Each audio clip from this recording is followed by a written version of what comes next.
ಸ್ನೇಹಿತರೆ, ಬಿಹಾರ ವಿಧಾನಸಭಾ ಚುನಾವಣೆಗೆ ಸಂಬಂಧಪಟ್ಟಂತೆ ಬಿಗ್ ಬ್ರೇಕಿಂಗ್ ನ್ಯೂಸ್ ಒಂದು ಸಿಗ್ತಾ ಇದೆ. ಈ ಬಾರಿ ಅಲ್ಲಿರ್ತಕ್ಕಂಥ NDA ಸರ್ಕಾರವನ್ನು ತೆಗೆದು ಮಹಾಗಠಬಂಧನ್ ಅಧಿಕಾರಕ್ಕೆ ತರಬೇಕು ಅನ್ನೋ ಉದ್ದೇಶದಿಂದ RJD, ಕಾಂಗ್ರೆಸ್ ಹಾಗೂ ಇತರ ಪಕ್ಷಗಳು ಸೇರಿಕೊಂಡು ಒಂದು ಮೈತ್ರಿಯನ್ನ ರಚನೆ ಮಾಡಿಕೊಂಡಿದ್ವು. ಈಗಾಗಲೇ ಇಂಡಿ ಮೈತ್ರಿಕೂಟದಲ್ಲಿರ್ತಕ್ಕಂಥ RJD ಕೂಡ ಈ ಬಾರಿ ಬಿಹಾರವನ್ನ ಗೆಲ್ಲಬೇಕು ಅನ್ನುವ ಉದ್ದೇಶವನ್ನು ಇಟ್ಕೊಂಡು ರಾಹುಲ್ ಗಾಂಧಿ ಅವರ ಜೊತೆಗೂಡಿ ಈ ಬಾರಿ ಈಗಾಗಲೇ ಚುನಾವಣಾ ಪ್ರಚಾರವನ್ನ ಕೈಗೊಂಡಿತ್ತು. ಆದರೆ ಇದೀಗ RJD ಮತ್ತು ಕಾಂಗ್ರೆಸ್ ನಡುವಿನ ಮೈತ್ರಿ ಮುರಿದು ಬೀಳುತ್ತೆ ಎನ್ನುವ ಒಂದು ಸ್ಪಷ್ಟ ಸೂಚನೆಗಳು ಸಿಗ್ತಾ ಇದ್ದು, ಇದಕ್ಕೆ ಸಾಕಷ್ಟು ಕಾರಣಗಳು ಕೂಡ ಈಗ ನಮಗೆ ಕೇಳಿ ಬರ್ತಾ ಇದ್ದಾವೆ. ಹೌದು ಸ್ನೇಹಿತರೆ, ಏನು ಬಿಹಾರದಲ್ಲಿ ಈ ಬಾರಿ ಸತತವಾಗಿ ಮುಖ್ಯಮಂತ್ರಿ ಆಗ್ತಾ ಇರ್ತಕ್ಕಂಥ ನಿತೀಶ್ ಕುಮಾರ್ ಅವರ ಜನಪ್ರಿಯತೆ ಕಡಿಮೆ ಆಗಿದೆ. ಬಿಹಾರದ ಜನತೆ ಈ ಬಾರಿ ಬದಲಾವಣೆಯನ್ನ ಬಯಸ್ತಾ ಇದ್ದಾರೆ. ಆ ಮೂಲಕ RJDಯ ತೇಜಸ್ವಿ ಯಾದವ್ ಬಿಹಾರದ ಮುಖ್ಯಮಂತ್ರಿ ಆಗ್ತಾರೆ ಅನ್ನುವ ಮಾತುಗಳು ಏನು ಕೇಳಿ ಬರ್ತಾ ಇದ್ವು. ಇದೀಗ ಬಿಹಾರಕ್ಕೆ ಸಂಬಂಧಪಟ್ಟಂತೆ ಮಹಾಗಠಬಂಧನ್ನಲ್ಲಿ ದೊಡ್ಡ ಒಂದು ಶಾಕಿಂಗ್ ವಿಚಾರಗಳು ಹೊರಗೆ ಬರ್ತಾ ಇದ್ದು, RJD ಕಾಂಗ್ರೆಸ್ನೊಂದಿಗಿನ ತನ್ನ ಮೈತ್ರಿಯನ್ನ ಮುರಿದುಕೊಳ್ಳೋದಕ್ಕೆ ಮುಂದಾಗಿದೆ ಎನ್ನುವ ಒಂದು ಸ್ಪಷ್ಟ ಮಾಹಿತಿಗಳು ಸಿಗ್ತಾ ಇದ್ದಾವೆ.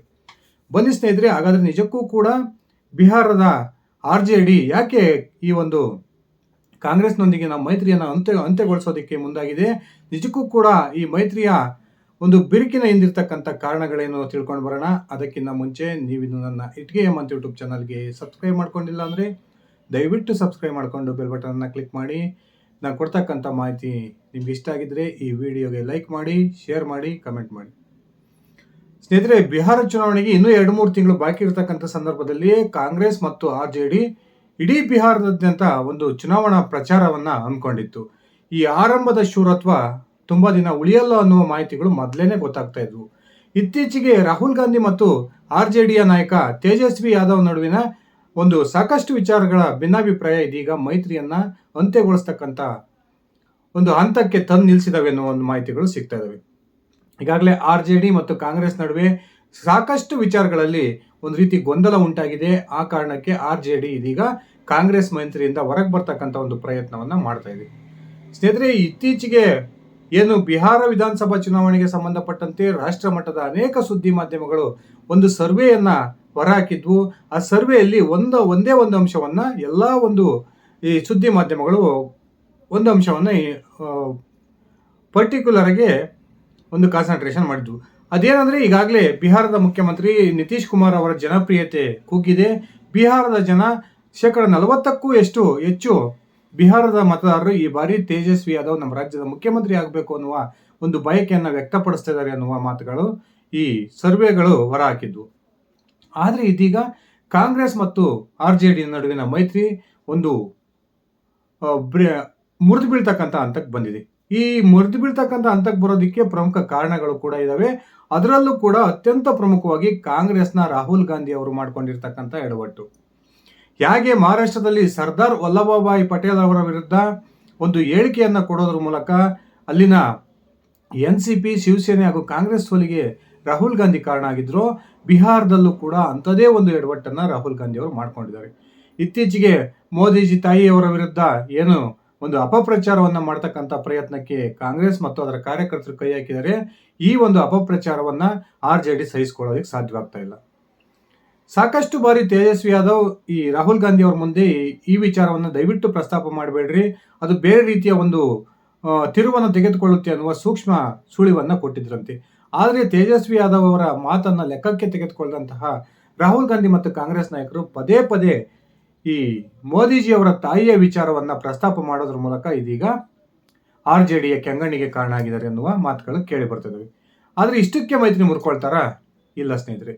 ಏನು ಇತ್ತೀಚೆಗೆ ಮತದಾರ ಅಧಿಕಾರ ರ್ಯಾಲಿಯನ್ನ ಈ ರಾಹುಲ್ ಗಾಂಧಿ ಸುಮಾರು ಒಂದು 10-15 ಜಿಲ್ಲೆಗಳಲ್ಲಿ ಬಿಹಾರದಲ್ಲಿ ನಡೆಸಿದ್ರು. ಆ ಸಂದರ್ಭದಲ್ಲಿ ತೇಜಸ್ವಿ ಯಾದವ್ ಅತ್ಯಂತ ಹುಮ್ಮಸ್ಸಿನಿಂದ ಆ ಒಂದು ರ್ಯಾಲಿಯಲ್ಲಿ ಭಾಗವಹಿಸಿದ್ರು. ಆ ಒಂದು ಸಂದರ್ಭದಲ್ಲಿ ತೇಜಸ್ವಿ ಯಾದವ್ ಅತ್ಯಂತ ಓಪನ್ ಆಗಿ ಒಂದು ಮಾತನ್ನು ಹೇಳಿದ್ರು, ರಾಹುಲ್ ಗಾಂಧಿ ಅವರನ್ನ ನಾನು ದೇಶದ ಪ್ರಧಾನಮಂತ್ರಿ ಮಾಡೋವರೆಗೂ ಕೂಡ ನಾನು ವಿಶ್ರಮಿಸಲ್ಲ ಅನ್ನೋ ಹೇಳಿಕೆಯನ್ನ ಕೊಟ್ಟಿದ್ರು. ಆದ್ರೆ ಇದೀಗ ಬಿಹಾರ ವಿಧಾನಸಭಾ ಚುನಾವಣೆಗೆ ಸಂಬಂಧಪಟ್ಟಂತೆ ಕಾಂಗ್ರೆಸ್ ತೇಜಸ್ವಿ ಯಾದವ್ ಅವರನ್ನ ಮುಖ್ಯಮಂತ್ರಿ ಅಭ್ಯರ್ಥಿಯನ್ನಾಗಿ ಘೋಷಣೆ ಮಾಡೋದಕ್ಕೆ ಒಪ್ಕೊಳ್ಳೋ ಮನಸ್ಸಿಲ್ಲ ಅನ್ನುವ ಒಂದು ಮಾಹಿತಿಗಳು ಬರ್ತಾ ಇದಾವೆ. ಕಾಂಗ್ರೆಸ್ ಇರ್ತಕ್ಕಂಥ ಆತಂಕ ಬೇರೆ. ಕೇವಲ ಒಬ್ಬ ಯಾದವ ಸಮುದಾಯಕ್ಕೆ ಸೇರಿದ ತೇಜಸ್ವಿ ಯಾದವ್ ಅವರನ್ನ ಮುಖ್ಯಮಂತ್ರಿ ಅಭ್ಯರ್ಥಿಯಾಗಿ ನಮ್ಮ ಘಟಬಂಧನ್ನಿಂದ ಘೋಷಣೆ ಮಾಡಿದರೆ ಏನು ಒಂದು ಜಾತಿ ಸಮೀಕರಣದ ಮೇಲೆ ದೊಡ್ಡ ಲೆಕ್ಕಾಚಾರದ ಮೇಲೆ ಈ ಬಿಹಾರದ ಚುನಾವಣೆ ನಡೆಯುತ್ತೆ. ಒಂದು ವೇಳೆ ತೇಜಸ್ವಿ ಯಾದವ್ ಅವರನ್ನೇ ಮುಖ್ಯಮಂತ್ರಿ ಅಭ್ಯರ್ಥಿಯನ್ನಾಗಿ ಘೋಷಣೆ ಮಾಡಿದರೆ ಉಳಿದಿರ್ತಕ್ಕಂಥ ಇತರ ಸಮುದಾಯಗಳು ಈ ಮೈತ್ರಿಗೆ ಮತವನ್ನು ಹಾಕೋಲ್ಲ ಅನ್ನುವ ಲೆಕ್ಕಾಚಾರ ಕಾಂಗ್ರೆಸ್ ನಾಯಕರದು. ಆದರೆ ಈಗಾಗಲೇ ತೇಜಸ್ವಿ ಯಾದವ್ ಈ ಬಾರಿ ಬಿಹಾರದ ಮುಖ್ಯಮಂತ್ರಿ ಆಗಲೇಬೇಕು ಅನ್ನುವ ಒಂದು ಮಹತ್ವಾಕಾಂಕ್ಷೆಯನ್ನು ಇಟ್ಕೊಂಡಿದ್ದಾರೆ. ಈಗ ಕಾಂಗ್ರೆಸ್ ಅವರನ್ನ ಮುಖ್ಯಮಂತ್ರಿ ಅಭ್ಯರ್ಥಿಯಾಗಿ ಒಪ್ಕೊಳ್ಳೋದಿಕ್ಕೆ ತಯಾರಿಲ್ಲ. ಇದು ಕೂಡ ಮೈತ್ರಿಯನ್ನು ಮುರಿದುಕೊಳ್ಳೋದಕ್ಕೆ ಪ್ರಮುಖ ಕಾರಣ ಆಗ್ತಾ ಇದೆ ಅನ್ನುವ ಮಾಹಿತಿಗಳು ಬರ್ತದೆ. ಅದೇ ರೀತಿ ಇನ್ನೊಂದು ಪ್ರಮುಖ ಕಾರಣ ಇದೆ. ಅದೇನಂದ್ರೆ ಕಾಂಗ್ರೆಸ್ ಕಳೆದ 2020 ಚುನಾವಣೆಯಲ್ಲಿ 70 ಕ್ಷೇತ್ರಗಳಲ್ಲಿ ಸ್ಪರ್ಧೆ ಮಾಡಿ 19 ಕ್ಷೇತ್ರಗಳಲ್ಲಿ ಬಿಹಾರದಲ್ಲಿ ಗೆದ್ದಿತ್ತು. ಈ ಬಾರಿಯೂ ಕೂಡ ಕಾಂಗ್ರೆಸ್ 70 ಸ್ಥಾನಗಳಿಗೆ ಪಟ್ಟನ್ನು ಹಿಡಿದಿದೆ. RJD ಬಳಿ 70 ಸ್ಥಾನಗಳಿಗೆ ಬೇಡಿಕೆಯನ್ನು ಇಟ್ಟಿರ್ತಕ್ಕಂಥ ಕಾಂಗ್ರೆಸ್ ಈ 70 ಸ್ಥಾನಗಳ ಸಮಸ್ಯೆ ಏನಲ್ಲ. ಆದರೆ ಕಾಂಗ್ರೆಸ್ ಕೇಳ್ತಿರ್ತಕ್ಕಂಥ ಸುಮಾರು 22 ಕ್ಷೇತ್ರಗಳಲ್ಲಿ RJD ಗೆಲುವಿನ ವಾತಾವರಣ ಇದೆ ಅನ್ನುವ ಒಂದು ಮಾಹಿತಿಗಳು. ಈ RJD ಗೆಲ್ಲಬಹುದಾದಂತಹ ಕ್ಷೇತ್ರಗಳಿಗೆ ಕಾಂಗ್ರೆಸ್ ಪಟ್ಟಿರ್ತಿರ್ತಕ್ಕಂಥದ್ದು, ಅದರಲ್ಲೂ ಕೂಡ 70 ಕ್ಷೇತ್ರಗಳನ್ನ ಕಾಂಗ್ರೆಸ್ ಕೇಳ್ತಾ ಇರ್ತಕ್ಕಂಥದ್ದು ನಮ್ಮ ಮೈತ್ರಿಗೆ ಬಹುದೊಡ್ಡ ದುಬಾರಿ ಆಗ್ಬೋದು. ಕಾಂಗ್ರೆಸ್ಗೆ ಈ ಬಾರಿಯೂ ಕೂಡ ಕಳೆದ ವಿಧಾನಸಭಾ ಚುನಾವಣೆಯಂತೆ 20ರ ಒಳಗಿನ ಸ್ಥಾನಗಳನ್ನು ಗೆಲ್ಲೋದಕ್ಕೆ ಸಾಧ್ಯವಿದೆ ಅನ್ನುವ ಲೆಕ್ಕಾಚಾರ ತೇಜಸ್ವಿ ಯಾದವ್ ಮತ್ತು RJD ಪಕ್ಷದ ನಾಯಕರದ್ದು. ಆ ಕಾರಣಕ್ಕೆ ತೇಜಸ್ವಿ ಯಾದವ್ ಒಂದು ಹೇಳಿಕೆಯನ್ನು ಕೊಟ್ಟಿದ್ದಾರೆ. ಯಾವುದೇ ಕಾರಣಕ್ಕೂ ಕೂಡ ನಾವು ಕಾಂಗ್ರೆಸ್ಗೆ 50 ಸ್ಥಾನಗಳ ಮೇಲಿನ ಸ್ಥಾನಗಳನ್ನು ಬಿಟ್ಕೊಡಲ್ಲ.